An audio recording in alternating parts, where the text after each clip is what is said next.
ইস, দেখো তো নিষ্ঠুর কাকটা কিভাবে ছোট্ট ছানাটাকে কেড়ে নিয়ে গেল।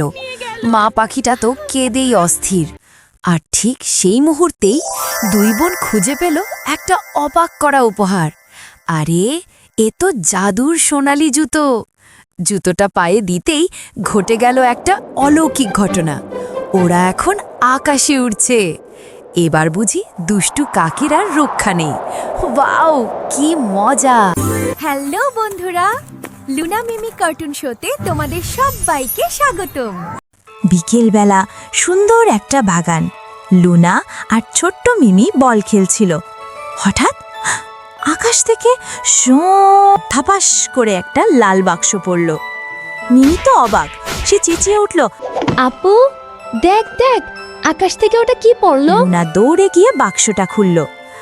আর ওয়াও, ভেতর থেকে সোনালি আলো বেরিয়ে এলো। জাদুর বাক্স। ভেতরে দুই জোড়া চকচকে সোনালি জুতো। মিমি তো তর সইছে না, সে বলল, কি সুন্দর জুতো, আমি এটা পরবো। লুনা মানা করার আগেই মিমি জুতো পরে ফেলল।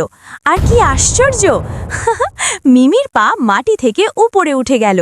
মিমি ভয়ে আর খুশিতে চিৎকার করে উঠল, আপু, আমি উঠছি, ধরো আমায়, আমি তো পাখির মতো হয়ে গেলাম। লুনাও আর দেরি করল না, সেও জুতো পরে নিল। এখন দুজনেই আকাশে ভাসছে।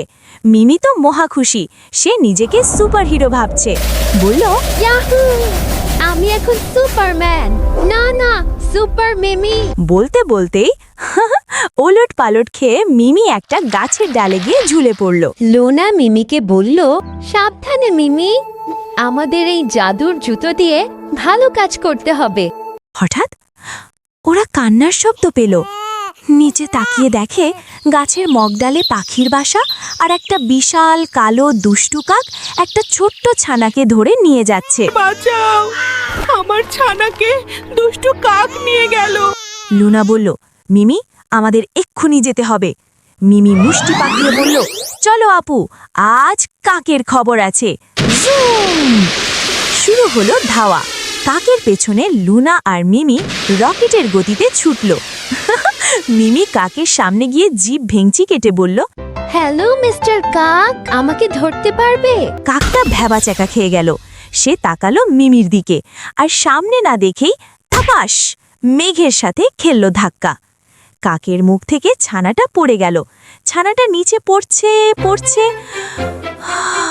কিন্তু লুনা ঠিক সময় ছোঁ মেরে ছানাটাকে ধরে ফেলল। ধরেছি!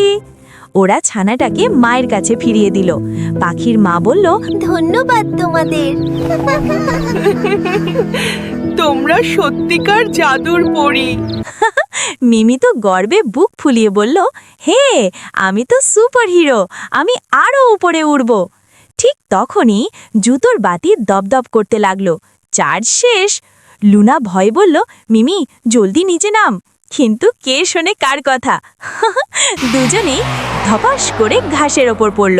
উফ, কোমরটা গেল রে, আর উড়বো না বাবা।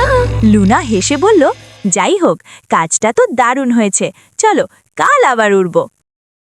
বন্ধুরা, লুনা আর মিমির পরের পর্বটা মিস না করতে এখনই সাবস্ক্রাইব করে রাখো।